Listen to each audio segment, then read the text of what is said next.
নমস্কার বন্ধুরা, সবাইকে স্বাগত আমার নতুন একটি ভিডিওতে। এই ভিডিওতে আমি তোমাদের ক্লাস 12-এর যে বাকি যে অধ্যায়গুলি রয়েছিল তোমাদের বাংলার, মানে তোমাদের গল্পের যে সাজেশনটা রয়েছে, তোমাদের কবিতা সাজেশন, অর্থাৎ তোমাদের তো কবিতা রয়েছে তিনটা, সবুজের অভিযান, নারী, আগামী, এই তিনটা সাজেশন আমি তোমাদের দিয়েছি, তোমরা অবশ্যই দেখেছো। তো তোমরা এই ভিডিওটা দেখবে, কারণ তোমাদের এখানে তোমাদের গল্প, অনুবাদিত এবং বাহুবল বাক্য বলতে একটি সাজেশন দেওয়া হবে, যেগুলি তোমাদের আপিলি হোক, প্রিবোর্ড হোক আর বোর্ড ফাইনাল হোক, সবগুলি তোমাদের লাগতে চলেছে। ঠিক আছে, তোমরা অবশ্যই খুব ভালোভাবে দেখবে। তো প্রথম থেকে দুইয়ের মান বাহুবল অপেক্ষা বাক্য বল ও সর্বাংশে শ্রেষ্ঠ কেন, উভয় বীর, উভয় কারা, উভয়ের বীরত্ব কিভাবে প্রকাশ পেয়েছে, সাগর ও জল, শিশুবিন্দু জল, কে কোন রচনায় এই উক্তিটি করেছেন, কি কারণে এই উপমাটি ব্যবহৃত হয়েছে, ইহার উপর আর আপিল নাই, কোন প্রসঙ্গে এই কথা বলেছেন, এই কথার মর্মার্থ কি তা লেখো, পশুগণের বাহুবলে ও মানুষের বাহুবলে যেসব পার্থক্য দেখা যায় তার তাৎপর্য উল্লেখ করো, তখন সেই পীড়ন নিবারণের দুটি উপায় কি কি। তারপর দেখো, কিন্তু মানুষ্য তদপি কিয়দাংশ পশু, কে কোন প্রসঙ্গে এই কথা বলেছেন।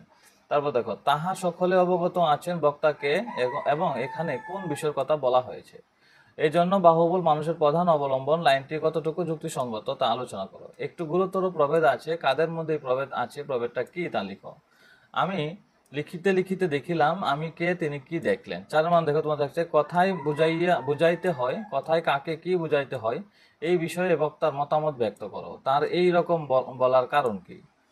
বাহুবল ও উপযুক্ত হয় না, কে কোন রচনা এই কথাটি বলেছেন, লেখক কেন এই উক্তিটি করেছেন বা কথাটি বলেছেন।